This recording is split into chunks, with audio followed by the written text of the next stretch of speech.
1200 Hillcrest Avenue in Wilmington, Delaware, 19809. There is parking on Hillcrest. We are the brown brick building located right on the corner of Hillcrest and Marsh Road. So if you're in our area, come and worship with us. Service begins at 10 a.m. every Sunday morning at New Life Christian Center, 400 Hillcrest Avenue, Wilmington, Delaware, 19809. We invite you to come and experience a better quality of life. And if you're not in our area, wherever you are across the U.S. and wherever you are around the globe, we invite you to tune in for the Sunday sermon when we go live at 10:45 a.m. on Facebook, on YouTube, and on RadioFreeNetwork.com. Our YouTube channel is New Life Christian Center Pastor Pope, and RadioFreeNetwork.com. You can click on radio, the drop box will appear, scroll down to New Life, click on New Life, and we will go live at 10:45 a.m. Wherever you are, across the U.S. and wherever you are around the globe, join us at New Life Christian Center in Wilmington, Delaware. I'm going to say to all of our listeners and viewers, I want to remind everyone that we are live every day, Monday through Friday from 12:30 p.m. until 1 p.m. Eastern Daylight Time, right here in the FijiWater.com sponsored studio to address whatever topics you might like to discuss, whatever issues of life you find challenging or that you find difficult to navigate. So we are addressing them right here on Facebook Live, YouTube Live, and on RadioFreeNetwork.com. Click on radio, the drop box will appear, scroll down to New Life, and we will go live. We are right here to discuss whatever topics you might like to discuss, and whatever issues of life you find challenging or difficult to navigate. You can discuss careers, finances, entrepreneurship. You can discuss marriage, divorce, raising children, blending families, whatever's in your heart, whatever's on your mind. God is concerned about that which concerns you. So we are here in 3D, Monday through Friday, from 12:30 p.m. until 1 p.m. Eastern Daylight Time, scheduling permitted. Brought to you daily by Fiji Water, Earth's finest water. You may already know that Fiji Water comes from Fiji. However, did you know that it is created by nature? It is untouched by man. It starts as a tropical rainfall which slowly filters through layers of volcanic rock, where the water collects in a natural, sustainable artesian aquifer where it is bottled right at the source, free from human contact until you unscrew the blue cap. Fiji Water, Earth's finest water, will be delivered right to your front door when you subscribe for delivery. And you'll save money at FijiWater.com. This is not just water. This is Fiji Water. And for those of you who continue giving on the gift segment of our app at New Life-Delaware, and those of you that have made a weekly or monthly commitment to support the broadcast by giving on the contribution page of our websites at NewLifeMinistriesInternational.com and NewLifeInternationalCDC.com, we thank you for your support and your commitment as we fulfill our commitment to God to be right here for you in 3D, the Daily Divine Direction broadcast. So I'm going to go back to our concern for our listeners and viewers who have been sending in an enormous amount of communications talking about, so I love the fact that you're responding to the comments that I made about maximizing your success, experiencing the fullness of God. And so yesterday, as you know, one of our listeners and viewers sent in about having difficulties accomplishing your goals. Well, I also received a lot of emails from people who said that they're having difficulty setting goals. So we spent time yesterday, just in case you missed the broadcast, and we're going to spend time today expanding and expounding on that. So yesterday I talked about SMART goals, and I gave everyone an analogy regarding SMART goals, and we'll talk about that, review that also. But today we're going to focus on smarter goals, and we're also going to focus on how you live your life, running your life like a solvent corporation. And I've used these analogies before, and I know that some of you have missed it, some of you have, are new to the broadcast. So it's important because of all of the emails we've been receiving and all the communications that I've been getting from listeners and viewers.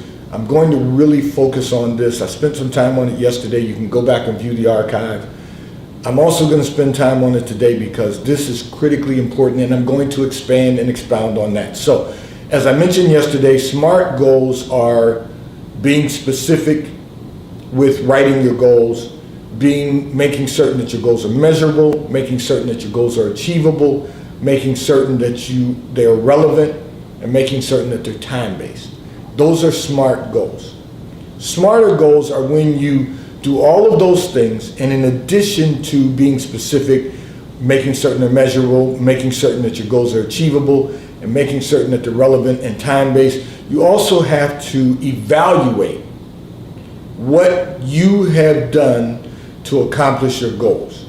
Each goal that you set, what have you done? What was your implementation strategy? Was it successful? Do I need to make some revisions to my implementation strategy? All of that is going to be important. And then last and not least, you have to go back and make revisions. Now, the reason I want to spend a little more time on this is because it's real important that we're clear on God will do exceeding abundantly above all that you can ask or think, but you have to have goals, you have to have a plan. I said yesterday, the Bible says, and the Bible doesn't change, write the vision, make it plain, that he that reads it may run to it. So you need to strategically place your goals someplace that you can view it every day. Now, I know people talk about vision boards, and they put their vision boards up, and that's fine. That's another method of writing your vision and making it plain. But once you've gone through the steps of making certain that you've been specific about what you want to accomplish, you've accomplished measurables. You've been able to look back and say, okay, these are the goals that I've accomplished. These are the goals that I'm working towards. How am I making progress? And how am I going to get to the place where I can check off this goal, make it accomplished, and move forward? And I don't want anyone to be confused about your goals being achievable. Okay. If your vision is something that you can accomplish on your own without any additional help from God, your vision's not big enough. Because truth be told, you can't even accomplish that without God. Because something will be disrupted if you have not made God your partner in all that you do. So you have to know that when you make your goals, when you set your goals and you write your vision has to be much bigger than what you know that you are capable of accomplishing. Your vision has to be much bigger than that. So you have to really say to yourself, okay, I want to give to charity, but I also want to focus on philanthropy. And I know what I have to perform my philanthropic endeavors. But now I want to focus on something bigger than that. I want to make sure that I am focused on something bigger than I can accomplish. So I know what I have available, but I'm going to depend on God to give me health, strength, wisdom, understanding, everything I need, and to supply all my needs to accomplish my philanthropic endeavors according to his will. I know he'll give me the desires of my heart. So basically, your vision has to be bigger than you, but it has to be achievable. So you can achieve giving to charity. You can achieve pursuing philanthropic endeavors. But you've got to think outside of yourself. You've got to think much bigger than just you, so that you can depend on God to do the rest. To do the rest in you. Because remember, the scripture doesn't say God will do exceeding abundantly above all we can ask or think. It says according to the power of God that works in you. So we have to put some work into this thing. We have to make certain that we're doing our part. And you have to write the vision and you have to make it plain. Now, that's achievable. It also has to be relevant, and it has to be time-based. So we talked about the 7-year plan, the 14-year plan, and the 21-year plan. So for all of you that have been with us since the broadcast began in 2017, I want you to know that when this year concludes, I'm going to encourage everyone to write your 14-year plan. If you haven't done that, I'm encouraging you to do that. What do you want to accomplish? So we're now at the end of this year, we will be 4 years into this. So you have to say to yourself, okay, half of the 7-year plan is gone. I know what I'm doing. I've got a feel for where we are. And what do I want to accomplish the next 10 years from now? So that'll take care of your 14-year plan. And if you've already written it, to God be the glory. Because I've already written mine. The 21-year plan, we will eventually get to that also. And if you have your 14-year plan completed already, start on your 21-year plan. I've been encouraging people to do that off and on. But we're coming to the end of the 4th year, and that means we're halfway through our 7-year plan. So we're really halfway through it. It's now time for us to move on to the 14-year plan, because that will cover the next 10 years. And then we have to develop our 21-year plan. And all of that that you plan, and everything that you desire to do, you have to be okay with whatever God does to adjust the plan. And that's why we evaluate and we make revisions. That doesn't imply, when you evaluate and begin to make revisions, it does not imply to scrap your plan.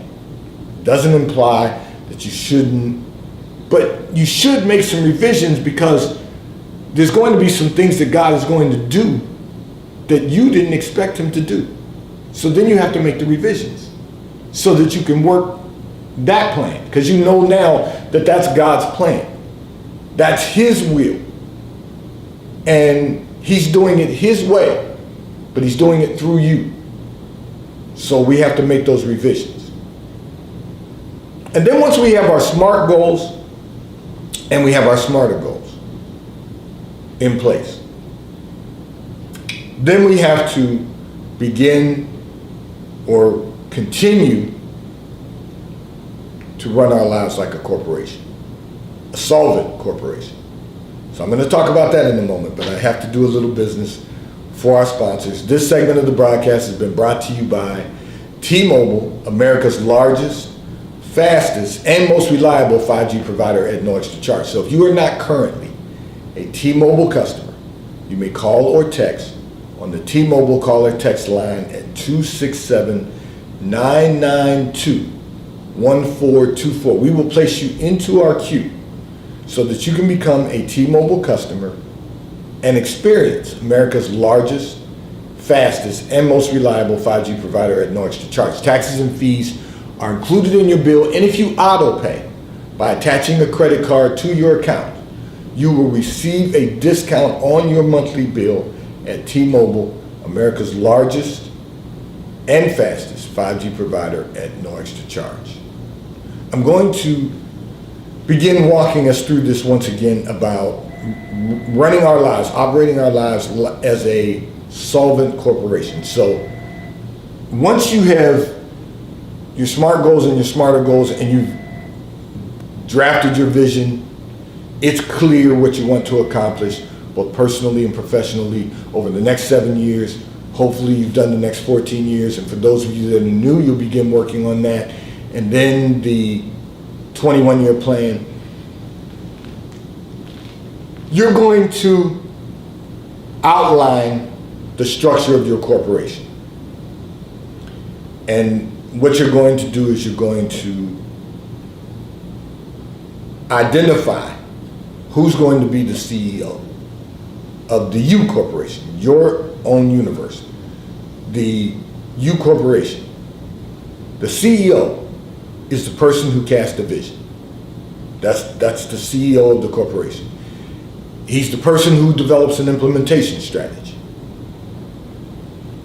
And then it's his job to evaluate performance continuously. Now that's for you. If you're married, that's for your wife or your spouse, your children, everyone in your household. You're going to be responsible for monitoring and analyzing performance of everyone in your household to build a better quality of life. So that's the CEO. And then there's going to be the CFO. Now, if you're single, you're going to be your CEO and your CFO, because your CFO is going to be responsible for all your capital allocation, all your income and expenditures. Your CFO is going to be responsible for all of that. Your CFO, pardon me. And then your COO is responsible for how everything operates within your household. Everything that is important to operating your household falls under the category of the Chief Operating Officer. So you've got the CEO, who's the Chief Executive Officer, the CFO, who's the Chief Financial Officer, the COO, who is the Chief Operating Officer. And then you have, in the corporate environment, you have a CIO, which can be the Chief Information Officer, but in finance, we have what's called the CIO, which is the Chief Investment Officer. So who's going to be responsible for investing in the stock market? Who's going to be responsible for, acquiring real estate, investing in real estate? Who's going to be responsible for entrepreneurship if you decide to open a family business?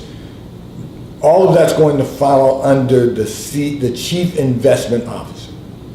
And then you've got the CTO, which is the Chief Technology Officer. And if you have children at home, living at home, you might want to appoint them to be the Chief Technology Officer and then have them share with you best practices so that you can be up to date on the advancements of technology. But these are all of the corporate positions that we're going to focus on for you running a solvent corporation in your household. So you may wear more than one hat. You may wear more than one title. So, I'll give you a prime example, okay? You might be the CEO, the Chief Executive Officer, and you might be the CFO right now in our household. The CFO is the Chief Financial Officer. And then you might have the COO, who, listen, everyone knows their gifts and talents. So I can tell you from experience in my household, I'm the Chief Executive Officer. My wife is the Chief Operating Officer, because she's responsible for everything that operates in the household with regard to making certain that when my children were younger, that everyone was comfortable. We didn't have to worry about, the groceries that we were going to buy. We just put it on the list. Everyone put it on the list. My wife handled the shopping. She handles meal preparations. She is responsible for reminding me to change the batteries in the smoke detectors. She's responsible for making certain everything in the household is operating effectively and efficiently. If there's something she sees that's not operating effectively and efficiently, then she reports that up. Meaning she lets me know. Now I have certain schedules also that are tasks that I perform. For example, making certain that the filters in both zones are changed out, and unlike the manufacturers suggest that you can go 2 to 3 months, before changing out a filter, I change my filters in both systems every month, the first of every month. That's my routine so that I don't have to remember that. So that's not one thing she has to remind me of. But everything that needs to be ordered for the house, my wife reminds me of those things. So that's her job as the chief operating officer. Our son does not live, our children don't live at home anymore. We've empty nest. But myself and my son, because we have a financial background, we are the chief investment officers of our family office. We're the chief investment officers of our family. So we communicate about investment opportunities in the stock market. We communicate about private equity. We communicate about anything regarding investments. We share that information with my wife and my daughter. We share with them. But we do it periodically. We don't do it, every month. We do it periodically, every quarter, maybe have a conversation with them, just so they kind of know where everything is. And I'm sharing all of this information with you because that's how a corporation is run. That's how a solvent corporation is run. Now, I will admit, because I'm a baby boomer, I'm a technology immigrant. My children were the chief technology officers, the CTOs, my son and my daughter, because they've grown up with technology. They know the advancements of technology. And I will confess, there was a time when they both departed from the household and went away to college. I would have to call them sometimes to ask them how to, set something or whatever the case may be, because they were my chief technology officers. Now I kind of, I've grown in this thing, so now I can kind of figure it out on my own. And if I have any questions when my son comes to visit, I'll have him share some information with me. It's important that we all identify our roles and stay in our lane. When you're running a race, there's a lane that you run in. And if you cross over into someone else's lane, not only will you get tripped up, but you get penalized. Now, the punishment for getting out of your lane when you're running your household as a corporation is simply that everything's not going to balance out the way you would have it to balance out. That's the punishment. It's not, you may be sitting there saying, Pastor, I just want to live my life. I don't want to have to make this complicated. But the reality is that we all, if we're going to maximize our success and we're going to experience the fullness of God, we have to do everything decently and in order, because God is a God of order. God is not the author of confusion, but of peace. All of these things that I'm sharing with you today will give you peace if you apply them to your daily life. So,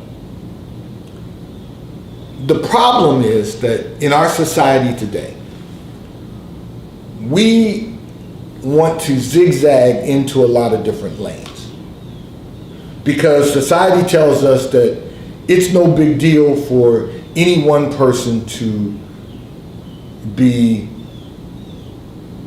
in charge of anything. We should all be on equal footing. We should be able to commingle responsibilities. That's a mess. That's truly a mess. We don't need to cross over into anyone else's lane. Stay in the lane that you run in effectively and efficiently.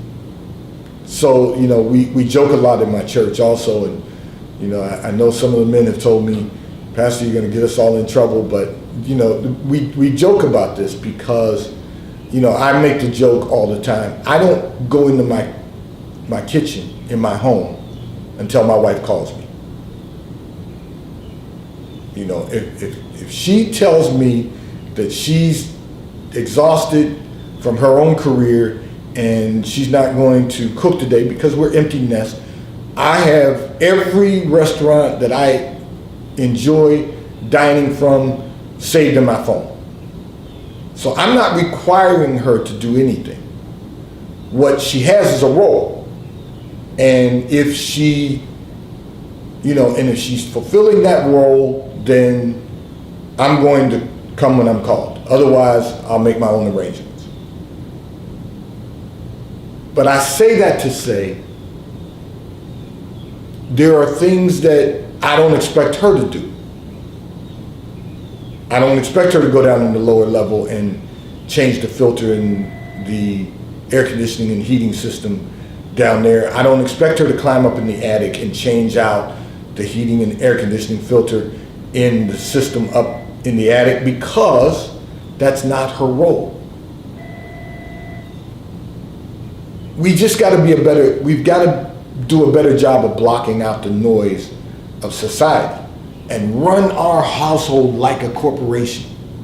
Forget about what everyone else is saying is, this is what we should do, this is what we shouldn't do. I want to be able to do what I want to do. No, let's get the best work out of our household corporation. Let's get the most effectiveness and efficiency out of our household corporation. And the way that we do that is to identify our role and stay in our lane. Now, I've given you a lot of information, but I want to take a few moments as we start to wind down, to remind everyone, as a corporation, we should not only be generating revenue or income in some cases, we shouldn't be just generating revenue. We should be placing capital in reserve, and we should be investing that capital. Instead of looking for ways to spend money, we should be looking for ways to save money.